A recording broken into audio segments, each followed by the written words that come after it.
విజయ్ దేవరకొండకు నోటీసులు. టీమిండియా క్రికెటర్లు మొహమ్మద్ సిరాజ్, తిలక్ వర్మ, మాజీ ప్లేయర్ అంబటి రాయుడులకు సైతం జారీ చేసిన తెలంగాణ క్రికెట్ అసోసియేషన్ ప్రధాన కార్యదర్శి గురువారెడ్డి. ఏం చేసిండ్రు వీళ్ళు? ఏం తప్పులు చేసిండ్రు?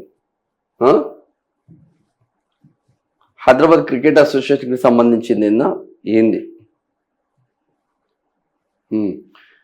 ఇక T20 లీగ్ మోసపూరితమని ఈ టోర్నీ ప్రచారంలో పాల్గొంటున్న సెలబ్రిటీలైన సినీ నటులు విజయ్ దేవరకొండ, వ్యాపారవేత్త వెంకటేష్ నాయుడు, మాజీ క్రికెటర్ అంబటి రాయుడు, మా భారత జట్టు ఆటగాళ్లు మొహమ్మద్ సిరాజ్, తిలక్ వర్మలకు లీగల్ నోటీసులు జారీ చేసినట్టు తెలంగాణ క్రికెట్ అసోసియేషన్ ప్రధాన కార్యదర్శి ధరం గురువారెడ్డి పేర్కొన్నారు. బుధవారం ఆయన మీడియాతో మాట్లాడారు.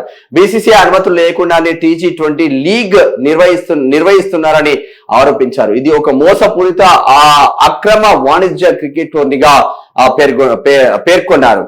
ఇందులో భాగస్వామ్యం అవుతున్న వ్యక్తులు, సంస్థలు, ఫ్రాంచైజీలు భవిష్యత్తులో చట్టపరమైన ఇబ్బందులు ఎదుర్కోవాల్సి ఉంటుందని హెచ్చరించారు. బీసీసీఐ అనుమతులు లేకుండా నిర్వహిస్తున్న లీగ్ కు వారు ఏ ప్రతిపాదికన ప్రచారం చేస్తున్నారో స్పష్టం చేయాలని డిమాండ్ చేశారు.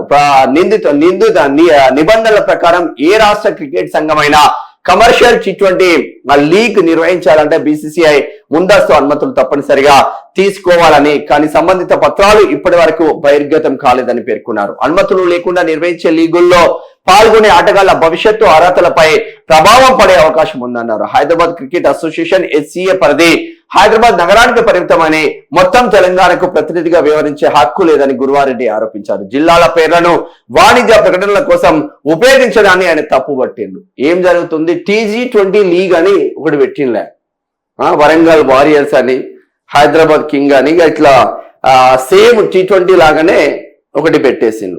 దానికి మెయిన్ క్రికెట్ నుంచి మాత్రం అనుమతులు లేవు, బీసీసీఐ నుంచి మాత్రం అనుమతులు లేవు.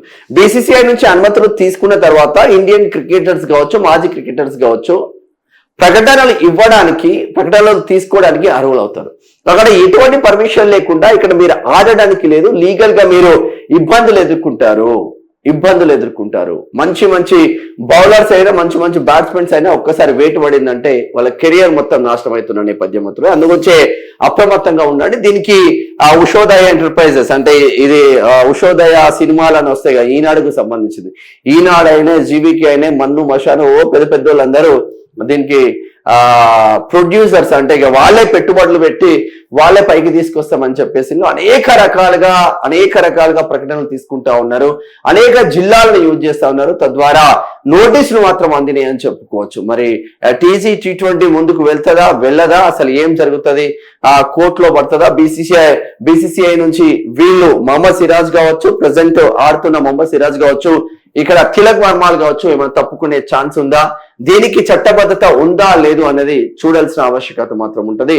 మొత్తం మీద చిక్కుల్లో క్రికెటర్లు హీరో అని కూడా చెప్పుకోవచ్చు ఇక్కడ.